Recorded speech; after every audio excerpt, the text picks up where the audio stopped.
up, all you slashaholics? Hallie here, and we are back again with another episode guaranteed to shock and awe. And I am Jenny, of course, and we are here to deliver the Christmas goods this time around. Baphomet, I'm sorry, Jenny. Baphomet? Jenny. Either one. Yeah, whatever. I'll answer to both. Jenny's right. Or perhaps more akin to Christmas lumps of coal. Of course, I call her Baphomet, but Jenny is really dressed up as the antagonist of today's film, Krampus! Yes, Krampus, the anti-Santa Claus that will kidnap your children and kill your entire family for a lack of faith in jolly old St. Nicholas. So you better watch out. You better not cry. Or else Krampus will get you. So, Krampus, the film, starts 3 days before Christmas, when the well-to-do but clearly dysfunctional Engel family prepare for the holidays. You know, I actually grew up with an Engel family, and they were not Christians, they were Jewish. Huh. Interesting. The youngest member of the family, Max, remains a firm believer in Santa Claus and intends to send him a letter. His family includes teenage sister Beth and their parents Tom and Sarah, and Tom's mother, who the family calls Omi, and only speaks, mostly speaks German. She speaks English at one point during the film, and that's only to tell the story of Krampus. But I mean, you can clearly tell she's from the old country because of that aspect. For sure. Omi's probably not even her name. It's probably just because I know German for grandma is Oma. Yeah. So and their family is said to be Austrian. Mm-hmm. So it must just be another name for grandma. Yeah, probably.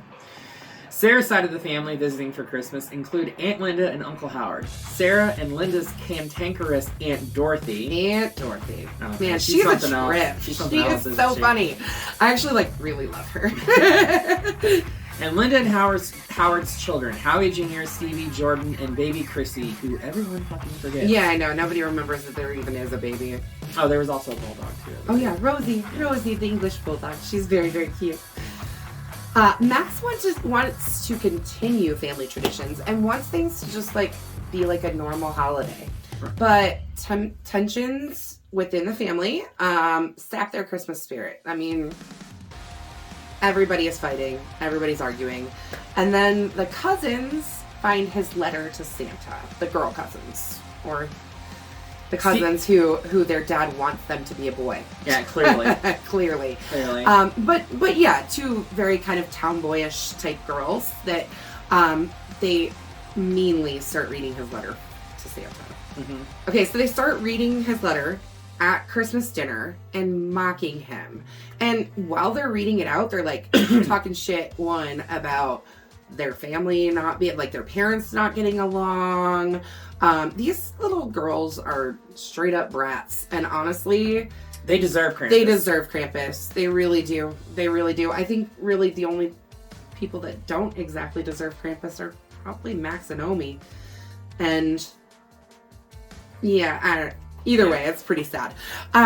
So after dinner, he yells that he hates his family and even hates Christmas. But even after Dad, played by Adam Scott, Mr. Leslie Knope.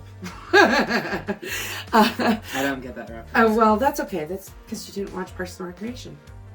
Either way, Adam Scott plays his dad, and even after trying to comfort him and tell him that this is just Christmas, it's the way it is, it's always chaos at the holidays and families fight and that's just the way it is, he really didn't care. He ripped up his letter and threw it out into the abyss. The snowy abyss. And that letter definitely did not go to Santa. It was flown up into the sky for Krampus to find. Yeah, so basically, if you break the tradition of Christmas... by the way, Michael Dougherty's very good at doing this. He did Trick or Treat, which was all about steeped in tradition and lore. Michael Dougherty, who directed this and Trick or Treat, is obviously very, very, very into holiday traditions. Holiday lores. Big time. So later that night, a severe blizzard engulfs the town, causing power outages everywhere. Yeah, literally the entire town. Just no power. Beth begs and pleads to her parents to let her go to her boyfriend's house. Mistake number 1 in a horror film. You never split up. Yeah, but whatever. No. She ventures out to check on her boyfriend, and a large horned creature chases her, literally jumping from house to house to get her. Weird. Horned creatures are pretty creepy sometimes. Shut up, Baphomet.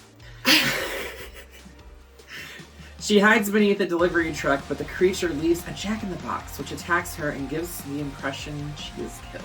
Because we never actually find out what actually happened to her. Yeah, no. She just disappears. Mm-hmm. There's a scream, and the top of the delivery truck shakes. But that's pretty much it. When she doesn't come home within that 1 hour deadline that she told her parents she would be back in, Tom and Howard leave to go and search for her. And, of course, they take Howard's giant Hummer. Lucinda! Yes, Lucinda. Lucinda! So they go out to search for Beth. And they go to the boyfriend's house, which is just a few blocks away. And it is completely in ruins. The chimney is split up the center. Looks like a gas line has exploded. The interior of the house is covered in snow. Yeah, completely frozen out. Right. And this was within an hour of this blizzard breaking out. Mm-hmm. So this is no normal blizzard. No, definitely not. Least. So they see animal hoofs and prints and stuff inside the house too, which is, damn it, Baphomet, what are you doing? I just like to go on trips and break into people's houses. I can't help it. No. So they are then they go to leave the house and to continue looking for Beth, and some kind of snow graboid. Yeah, that's what I'm going to call it. They actually did do that. They actually did a graboid movie in the snow. Did they really? Yes, they did. Wow, that's funny. It's called A Cold Day in Hell. Well, they must have transferred over to this film too, because they grab Howard by the leg and pull him down in through the snow. Now, luckily, Howard came well prepared with lots of weapons.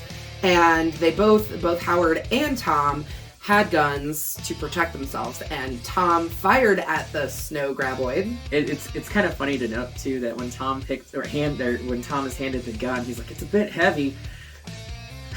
Howard's yeah, it's Linda's. Yeah. And you can clearly tell the major differences between the families. You've got Howard and his family with their big Hummer and their gun-toting, and they're wearing camo, and that's just, they're clearly a very, very different rednecker family. than you. Yeah. They're clearly a lot different from the well-to-do, Ingalls. Prim and proper, everything has to, especially with Mom Angle, played by Toni Collette. He's making fucking creme brulee. Yeah, creme brulee. And Aunt Dorothy says something about, how that fancy shit clogs up my arteries, or clogs up my pipes. So, yeah, there's clear differences between the families. Oh, yeah. Couldn't be, it's plainer, it's no more plainer than night or day. Yeah. And a big point out of that was, when they both are holding weapons. Right. That's another weird thing. They don't actually talk about it that much in the film, which is, I know, I was expecting a little more bit and more snowmen start showing up in their front yard, in the Ingalls front yard. There's just snowmen everywhere. And I know they're supposed to be Krampus's little minions and stuff, but why are there so many? I don't know. Anyways, carrying on.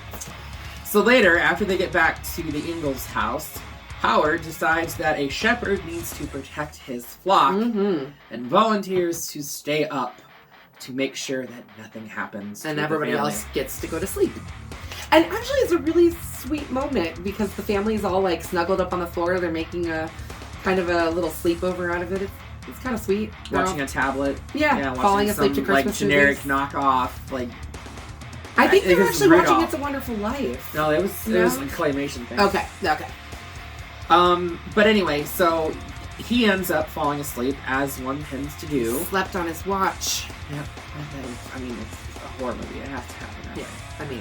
Somewhere it's gotta start, right? So they all get woken up to chains jangling through the chimney. with a meat hook. Actually, just Howie, the Junior. Howie Jr. Howie Jr. gets woken up to the chains and the meat hook and a gingerbread man cookie. A possessed gingerbread man cookie. That he takes a bite out of its head and then gets yanked up the chimney. Yeah. That wakes everyone up, and the mom even almost gets pulled up through the chimney with Max's him. mom. Yeah, Max's mom. Played by the wonderful Toni Collette. I love her so much. She almost gets pulled up the chimney with him, trying to save him, you know? I mean, it is nice to see the families come together and try to keep everybody protected. Well, I mean, in the face of certain death, you kind of have to. Yeah, I mean, options are limited. Everybody protects everybody. Right. Meanwhile, in the chaos that ensues, a log from the fire gets kicked to the Christmas tree, igniting a fire inside the house. Yeah, which that log was a pretty much smoldered out fire, and Omi had told them to make sure they keep the fire hot. That was what was going to keep Krampus and his minions out of their house. But, you know, Howard fell asleep. Things happened. That smoldering log rolls out and lights the whole damn living room on fire. Mm-hmm. Basically. Listen to the old woman. Yes. So Omi then explains that the creature that is hunting them is Krampus, an ancient demonic spirit who punishes those who have lost the Christmas spirit. And really, it's the ones that have stopped believing in the Christmas spirit and believing in St. Nicholas. So Omi then tells them the story about when she was a child and her parents and her community lost the holiday spirit due to the hardships of the war in Europe. This was World War I or II? World War II. So, yeah, I mean, things were just really, really bad after the war and during the war, and lots of people lost hope. And she actually, Omi, wished for her parents to be taken away. And unfortunately, the wish that she made summoned Krampus, and he and his helpers dragged everyone to her hell, entire family, leaving her behind. Leaving behind a bell bauble with his name wrapped on it, which I believe was it's like Goose von Krampus. It says Goose von Krampus, but that means greetings from Krampus. Mm-hmm. Gonna need a bigger boat. That's a fun name. Let me see that. What's that one smell like?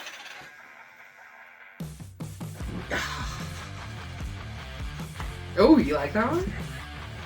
Ooh! This one's called Never Sleep Again. That's a pretty good name. Never Sleep Again. Oh, it smells really good too. Like, I don't know, there's something,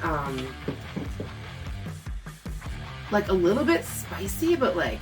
It's the redwood umbers. Yeah, it smells really, really good. It's like smoky almost. Mm-hmm. I like that one. Camp Crystal Lake, that's fun! Ooh, that smells like a freaking, like a burning fire. Like it smells like a log, like a fresh wood. Fresh cut log, yeah. That smells really good. Mm-hmm. Wow, where'd you get these from? GeekedOutScents. GeekedOutScents? Wow. That's a pretty cool name. They have lots of really cool, like it's all themed. Oh yeah. GeekedOutScents has your one-stop stop for Nerdist-themed candles. Nerdy candles. I like... Are we recording? Yes. Did we hit record? Hi! That's right, folks. We have our first official sponsor here with GeekedOutScents. You can find them on their shop on Etsy. They basically make Nerdist-themed candles. We have Hellfire here, we have 11, we have Never Sleep Again, obviously inspired from Nightmare on Elm Street. I've got Camp Crystal Lake in my hand, and obviously that's Friday the 13th. Gonna need a bigger boat. Can we say Jaws? Hello! And they all smell really, really good. They're like really interesting scents too. Mm-hmm. Like this one's Midnight Vanilla and White Pine Wilderness. Like, there's just something. It smells like camp in the really best possible way. Like not like a bad camp smell because not like like gross gym shorts or something like that. But like this actually genuinely smells so good. So be sure to go check out that shop, and if you shop with them, be sure to drop this code /sis10 as /sis10 to get 10% off your order with them. Yeah. We will put the link in the comments so that you can get directly to their Etsy shop. So go check them out. The family remains skeptical until the monstrous toys hidden in the attic basically just starts wreaking havoc all over the place. Yeah, pretty much. Like the girls go upstairs to go to the bathroom. Stevie and Jordan go upstairs to go to the bathroom because Aunt Dorothy stunk up the downstairs one, I guess. Yeah. Well, she warned them that she that fancy did tell them that fancy shit clogs her pipes. So Stevie and Jordan go upstairs to try and find another bathroom, and they get lured to the attic by Beth's voice. Yeah. They think they hear Beth. That's important. But it's not Beth. It's not Beth. It's the minions. They're not the yellow kind. No, not the yellow minions at all. They're Krampus's minions. But they are kind of fun to watch. They are. They really are. Upon hearing all the scuttle that's happening upstairs, the adults, the parents, the ones that are still able-bodied because Howard's got a trash leg. Yeah. So the other parents, the two moms and the remaining Tom. What is it? It's Tom and I can't think of what the girls' names are. The ladies' names are Sarah and Linda. Sarah and Linda. Okay, so Tom and Sarah are married, and then Linda and Howard. So Tom, Sarah, and Linda, upon hearing this craziness that's going on upstairs, go upstairs to investigate, and they find Jordan being swallowed by Der Clown. Der Clown. Which is a jack-in-the-box, and we assume it's the same one that attacked Beth underneath the car. Which is probably how you got the voice to mimic Beth. Right. Beth. But this thing, opens its jaws up and its face up and literally swallows the girl whole. It is like a boa constrictor. Yeah! And those teeth. If there's anything creepy in this film, it's the creature effects. It's the clown. Yeah, the creature effects in general. Again, we're going to talk about this because we love practical effects so much, but lots and lots and lots of really, really good practical creature effects in this film. I got to give it to Michael Dougherty. He knows what horror fans want to see. Yes. You know? Real horror fans. True Horror fans. So, the family ends up getting attacked by not just their clown, but also a gingerbread man. Yeah, Howard's fighting off gingerbread men in the kitchen with a shotgun. Right, in the basement. And they're shooting at him with a freaking nail gun. Mm-hmm. And he's protecting himself with a cutting board. Yeah. It's literally just chaos ensues from this point on. So from then on, Howard's being attacked by gingerbread men. Upstairs, they've got a demonic angel that is attacking them. Mm-hmm. They've got the clown. They've got this freaking scary teddy bear with claws, and that thing's attacking them. So the three parents are upstairs being attacked. Howard's downstairs being attacked. Literally it's just chaos. Mm-hmm. Complete chaos.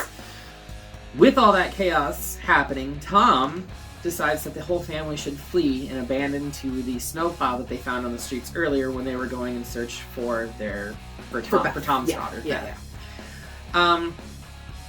Omi stays behind to distract Krampus, who emerges from the fireplace and attacks her with his bag of toys. Yeah. Outside, Tom, Sarah, and Linda are dragged under the snow by snow graboids. Literally just one by one. Whoop, whoop, whoop. They're just dragged off. And we assume eaten by the snow monster or something. They're taken either somewhere. Eaten by the snow monster or dragged to hell. Yeah, dragged to hell. Either way. Stevie is then captured by elves. And Krampus finally confronts Max and gives him the same type of bell. Not the exact same bell, but the same type of bell that Omi received. Wrapped in a piece of his shredded letter, mind you. So that's how Max knows that it was his doing. Yeah, it was his fault. Right, that brought Krampus upon them. So Max chases after the demon, catching up to him just as he's opening the pits of hell to drop in Stevie. He begs for Krampus to spare her life, but Krampus doesn't oblige and drops her in anyway. Mm-hmm. And he actually offered to sacrifice himself instead of her. Yeah. He said he literally he tries to give the bell back. Mm-hmm. And he says, throws it at him. This is not what I wanted. I just wanted things to go back to the way they were. And that's when he actually drops Stevie. And then he realizes, shit, I need to apologize for what I've done. So he sincerely, and I do you can see it. He's crying. I mean, it's like it's a very sincere apology. So he apologizes for losing his spirit in the holiday, and although Krampus seems to accept his apology, he still tosses Max into the pit nonetheless anyway. Yeah. So the next thing we see is Max waking up in his house on Christmas morning, discovering his family alive and well downstairs. He thinks what just happened was just a nightmare. And as he unwraps a present, he opens it up and it's Krampus's bauble. That's dead. Yes.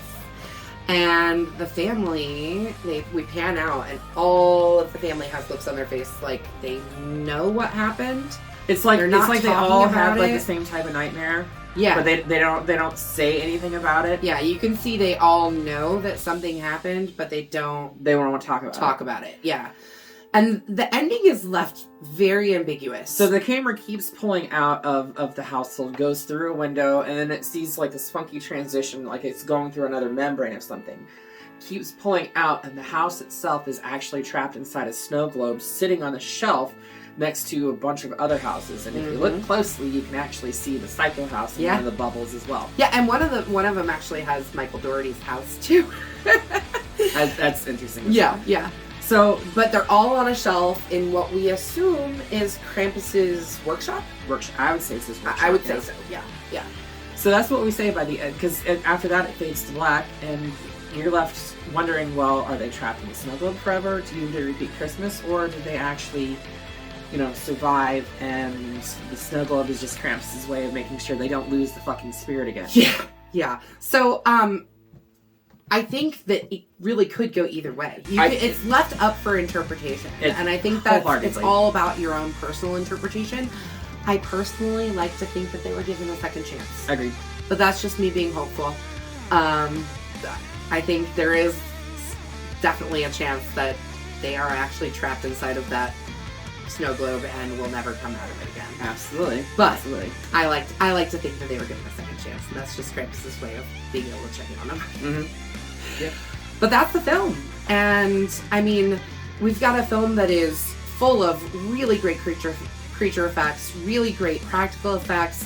The story is really good too. I mean, really, you've got a story about a family who and mind you, comes together to like protect each other. And mind you, there are knockoffs galore with Krampus. Yeah, there's a lot of low budget horror films with Krampus involved. This one is actually backed by a major studio, which is saying something. Yeah, for sure.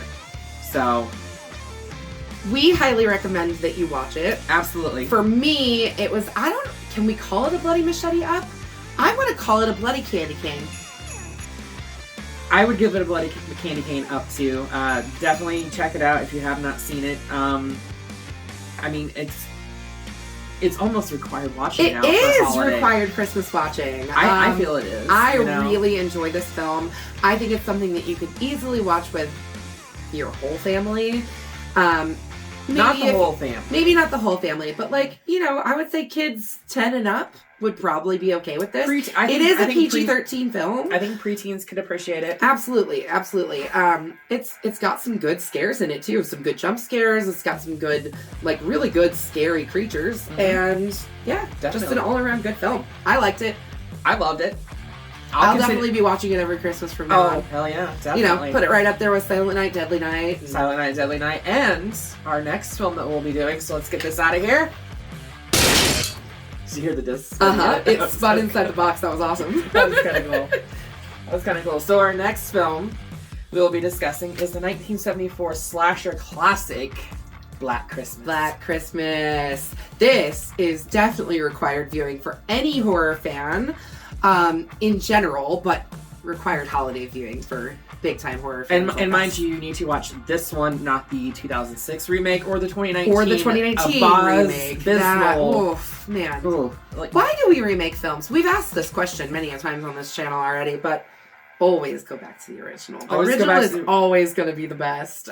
Source material is the best. Yeah, I don't know a single remake that was better than the original. I wouldn't say that the remakes are better. Not better, but a good. There's definitely some good interpretations. Yes.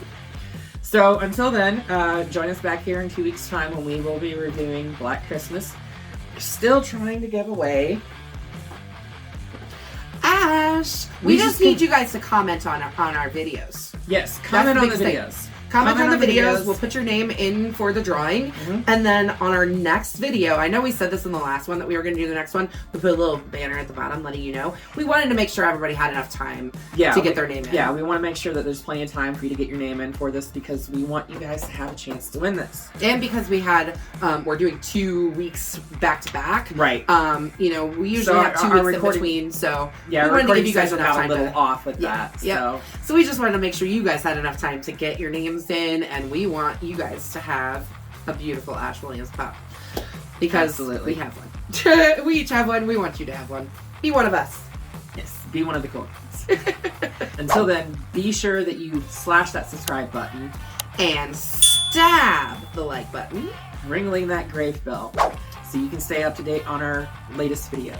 And we will see you all in the afterlife.